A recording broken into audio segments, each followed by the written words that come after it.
War. War never changes. Some kind of war junkie? Gentlemen, you can't fight in here. This is the war room. Welcome to the War 102 podcast, where we explore the doctrine, theory, philosophy, and history of warfare. I'm your guide, Paul Darling, and I want to share what I learned in nearly 30 years in uniform. So let's get to learning about the most influential activity in human history, war. Welcome to episode 25, The Falklands War Afloat. The infantryman in me couldn't wait to tell you about Goose Green, but the strategist forces me to accept the decisive fight was in the waters of the South Atlantic, the halls of Westminster, and the international media. And I first must apologize for the inevitable butchering of any Spanish pronunciations. There are no shortage of ironies that permeate the Falklands War, and this starts with the initial invasion by the Argentinian Navy. Tactically, strategically, and politically speaking, the invasion was nearly flawless. The Argentinians were not planning on a war, rather to present a fait accompli to the British government. As such, they wished to minimize attacking the honor of the British Empire any more than required. Strict instructions were issued to avoid all British casualties, as well as wanton destruction to the capital, Port Stanley. In this, they were successful. No British defenders were wounded, much less killed. Part of that necessitated the landing of overwhelming force, which would quickly impress upon the approximately 60 British defenders the futility of a spirited defense, which would necessitate a violent and deadly response. The flagship of the invading armada, a term used loosely here, was the ARA Santísima Trinidad, a Type 42 destroyer. Note that the ARA stands for Armada de la República Argentina and identifies all ships of their navy. Those familiar with the British Navy might be shocked to learn it was a British-designed destroyer which led the invasion. And in what certainly falls under the saying, no good deed goes unpunished, the Santísima Trinidad, while built in Argentina, her maiden voyage was to Britain, where the Royal Navy trained her crew and helped them through sea trials. She had returned to Argentina only months before the invasion. The Santísima Trinidad landed naval commandos south of Port Stanley, who then moved overland to capture the British barracks at Moody Brook, which they did quite easily, seeing how the alerted Royal Marines had already vacated their barracks and having taken up defensive positions in and around Port Stanley. The main effort came from the Cabo San Antonio, based on the U.S. Navy's DeSoto County-class tank landing ship. 22 amphibious armored personnel carriers, known as AAVs and purchased from the United States, were launched without resistance near the Port Stanley Airport, located on a narrowly joined peninsula a few miles from Port Stanley itself. This was the riskiest part of the invasion, as both the Cabo San Antonio as well as the AAVs would be incredibly vulnerable. Protecting them were two Drummond-class corvettes, themselves built in France and sold to Argentina in 1978. The amphibious landings were preceded, as doctrine would demand, by a reconnaissance by naval commandos launched from the Argentinian submarine Santa Fe, a World War II-era submarine built by the United States, the Catfish, and sold to the Argentinians in 1971, which, ironically, mounted the largest gun in the combined Argentinian fleet involved in the invasion. The Argentinian Navy had some relatively formidable firepower they could have brought to bear should they have chosen to. As noted, they politically wished to minimize death and destruction.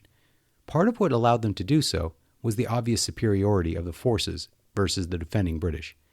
In retrospect, the British used a standing garrison on the Falklands incapable of doing anything but losing. The British certainly were not ignorant of the capabilities of the Argentinian Navy. They could have placed forces capable of repelling the invasion or put no one on the island. They split the difference, and it made none in the end.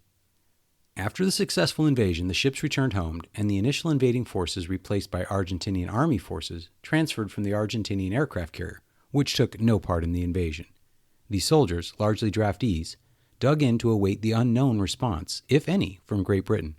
This point of the war can be considered the apex of Argentinian naval success and was, by any definition, nearly flawless, albeit against a British defense so paltry as to make it almost a training exercise. Great Britain, resolved to reclaim the islands, adhered to the key principle of war with a nod to Mahan in that they went for mass. The task force sent to reclaim the islands was, relative to almost any other navy, massive. 2 aircraft carriers, the aforementioned Invincible and Hermes. 2 landing platform docks, Fearless and Intrepid, each carrying 8 landing craft. 8 destroyers, 16 frigates, 6 submarines, 5 minesweepers, 10 takers, 11 supply ships, and dozens of what the British called stuffed, or ships taken up from trade, otherwise known as civilian ships. Most notably, SS Canberra, motor vessel Queen Elizabeth, SS Uganda, and the Atlantic Conveyor, but including several more tankers, freighters, and ferries. In total, 127 British ships sailed in support of retaking the Falklands. The flagship and perceived center of gravity operationally for the task force was HMS Hermes, carrying 26 Harrier fighter bombers and 10 Sea Kings. But because the ship was so critical, it operated far outside the Falkland waters, forcing her Harriers to fly in support of the Falklands campaign at the limit of their endurance, severely hampering their ability to protect other ships and the men ashore. Of note here, and a critical aspect of the Royal Navy's fleet, is that as part of NATO, Great Britain and its Navy focused heavily on anti-submarine warfare, and while Argentina possessed submarines, they were not nearly as frightful as the Soviets' undersea capability. As such, the Hermes sailed with over a dozen nuclear depth charges. The helicopter crews were primarily focused on anti-submarine warfare. The commander of the task force, Sandy Woodward, was himself a submariner. His first assignment to a surface ship was as commander of HMS Sheffield in 1976. 20 years into his career, his old ship, Sheffield, would be joining the task force, sailing to retake the Falklands. Likewise, the commanding admiral of the Royal Navy was John Fieldhouse, similarly a submariner. It is important here to capture the idea of the capital ship, a term coined in the early 20th century, which demonstrated how critical the dreadnought revolution became. A capital ship is best defined as the most important warships a navy possesses and around which naval operations are conducted, its most powerful ship. For the Royal Navy, operationally, this was their 2 aircraft carriers. Arguably, just the Hermes, as Invincible was significantly smaller. You might say naval strategy revolves around the protection of your capital ships and the destruction of your enemies. The Argentinian Navy had 2 capital ships. Their aircraft carrier, the former British aircraft carrier, ARA 25 de Mayo, ni HMS Venerable, and the former American light cruiser, ARA General Belgrano, ni USS Phoenix. Both of these were capable of inflicting horrific damage. The Belgrano as much from its escorts armed with French-made surface-to-surface Exocet anti-ship cruise missiles as from the 15 total 16-inch guns on the cruiser. As with all things, there is historical precedence which must be understood to fully appreciate the actions of the belligerents. If you were to search on the internet the naval battle for the Falklands, you might be very surprised at what pops up. For it is not 1982, but rather 1914. In December of 1914, the arguably most lopsided naval battle in history took place, in which a merchant raiding task force of the Imperial German Navy took on the Royal Navy, and the outdated German cruisers with escorts were utterly destroyed, while nearly incapable of threatening the superior British ships, which were faster, better armored, better armed, and significantly larger. The details are irrelevant for now, but the Germans lost 5 cruisers and 2,000 men, while the Royal Navy suffered 10 killed and 19 wounded. This battle is largely forgotten to history, but you can be sure that the British Navy knew well how the tides of battle and of war can quickly turn at sea, and you can likewise be sure they were to guard against such a calamity occurring against them 70 years later. In the absence of the experience of 1914, perhaps the concern shown for the General Belgrano was overstated, and that only the Argentinian aircraft carrier was the true capital ship. Regardless, the British knew the Belgrano and her escorts sailed to the south of the Falklands, and the De Mayo, with escorts, sailed to the north, and a nuclear-powered attack submarine was dedicated to each, to hunt them down and sink them at the earliest opportunity. But first, a quick return to the timeline of events. On 19 March, the first action occurred when the island of South Georgia, unoccupied at the time and 870 miles east of the Falklands, but still part of the British territory, was seized by Argentina, who raised the flag and in effect declared war against the British Empire. This action, combined with the belligerent tone of the junta, led the Thatcher-led government to take proactive measures. By 30 March, some submarines and support ships were already sailing south. On 1 April, the British were demanding a meeting of the Security Council. On 2 April, the Argentinians invaded and quickly conquered the Falklands. On 3 April, the UN Security Council demanded a withdrawal of Argentinian forces. 4 April, the HMS Conqueror, a nuclear attack submarine, sailed from Scotland. 5 April, the British aircraft carrier set sail, followed by SS Canberra with 3 Commando Brigade and the Queen Elizabeth II with 5th Infantry Brigade on board. Operation Parakeet was the first step, the recapture of South Georgia, where the Argentinian garrison surrendered with no resistance, despite outnumbering the British forces, a fact which must have been in the back of H. Jones's mind at Goose Green. This occurred on the 25th of April, but this was after the destruction of the submarine Santa Fe and a demonstration bombardment by the Royal Navy frigates Antrim and Plymouth. On 1 May, the Royal Air Force, largely impotent and irrelevant, launched the first of the Black Buck raids using 2 Vulcan strategic bombers and a dozen refueling tankers to put a single bomb on the runway at Port Stanley Airport. This attack served no purpose, other than to demonstrate to the Ministry of Defense that the incalculable fortune spent on British air power wasn't entirely in vain. And this, and in all other aspects, the Royal Air Force failed to do anything but waste money, but the organizational honor demanded a show of force, regardless the futility. Also, on 1 May, arguably as a result of the Black Buck raid, 36 Argentinian aircraft, comprising French, American, Israeli, and, of course, British-built planes, attacked the assembling fleet. The war was heating up when, also on 1 May, the submarine HMS Conqueror found the Belgrano and asked for permission to engage. The next day, 2 torpedoes slammed into the Belgrano's side at 4 p.m.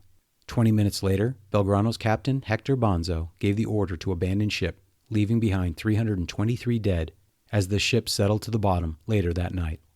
Her 2 escorts, unaware of what had happened, sailed away, leaving another 772 men floating in inflatable rafts for 30 hours in the frigid South Atlantic before being rescued by Argentine and Chilean ships. What had been mostly a series of saber-rattling maneuvers by both sides suddenly became a real war. It is hard to discern what the Argentinian naval strategy actually was by breaking up into 2 task forces. Neither, obviously, was strong enough to screen against submarine attack. Neither were they strong enough to go against the Royal Navy's armada. They violated Mahan's commandment to keep the fleet strong, yet also failed to meet Corbett's objective to at least gain sea control with either. I suspect they served an entirely political purpose, both against the British, threatening a fight which, up to now, had been entirely theoretical, as well as internally. It was the naval part of the Troika which made up the junta. Anaya demanded action. I believe he wanted to demonstrate his complete commitment to the invasion after the British decided to retake the islands. I also believe, with zero evidence, he didn't really think the British would do it. His strategy was a bluff, and he went all in even after Thatcher called after the initial invasion. Regardless, the Argentinian Navy was spiritually broken. Terrified at the very real helplessness in the face of nuclear-powered attack submarines, their entire surface navy retreated to port, never to emerge until the end of the war. The British were to have their own shock only 2 days later, when the Argentinian Air Force hit the HMS Sheffield with an air-launched Exocet anti-ship missile. The French-designed missile was exceedingly flexible. Designed to be launched by ship, submarine, airplane, or helicopter, it was small and considered incapable of sinking a ship, but could severely damage one. Its range was around 40 miles. The Argentinians had only 5 of the air-launched versions at the start of the war. 2 were expended on the Sheffield, with only 1 striking her. In fact, the British were exceedingly lucky, as the warhead failed to detonate, and the Sheffield remained afloat for another 5 days, until finally sinking on 10 May. Still, 20 sailors were killed and 26 injured. But the Sheffield served her purpose as a screen for the aircraft carriers. Nonetheless, the first sinking of a Royal Navy ship since World War II had shaken both the British government and public. The tempo of the British task force slowed significantly as they now sought a more diplomatic solution, offering to make the Falklands demilitarized and having the UN administer the islands and determine the ultimate long-term solution, thus abandoning their demand of full sovereignty. The loss of the Sheffield, indubitably, was part of this calculus. The Argentinians had only sea-launched and air-launched Exocets. With the Argentinian Navy defeated, the air-launched remained the preeminent threat. The Argentinian submarine, ARA San Luis, alone remained in the naval fight, but the outstanding anti-submarine capabilities of the Royal Navy left this a secondary concern. For 2 weeks, the British sought a solution to the air-launched Exocets, primarily by targeting the only aircraft that could fire them, the 5 French-built Super and Tenard, based out of Rio Bravo airfield in Argentina.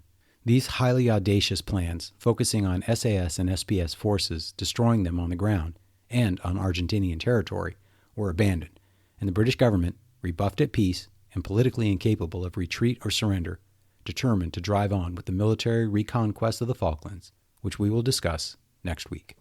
Thanks for joining us today. If you liked what you heard, please like, subscribe, rate, and comment. Most importantly, share with your friends.